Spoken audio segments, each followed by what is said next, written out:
جا نزن. کلمه من بود به خودم بعد از هر 1000 دفعه‌ای که خراب کردم.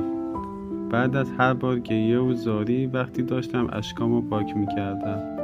بعد از هر بار ناامید شدن و خط خطی کردن نوشته ها. کلمه امید بخشی که میگفتم جا نزن بود. کلمه‌ای که به هم میگفت هدفت سخته ولی تو سخت‌تری، تو قوی‌تری. حتی اگه زمین خوردی و زانوهات زخمی شده ولی نمیخوام روی زمین بمونی. نمیتونی روی زمین بمونی. بالاخره یه جا باید بلند شی. چه بهتر که الان بلند شی، نه وقتی که دیگه کار از کار گذشته. الان که خسته ای ادامه بده، نه وقتی که خستگیت در رفت. اون موقع دیگه ارزش نداره. اون موقع دیگه همه بهت رسیدن.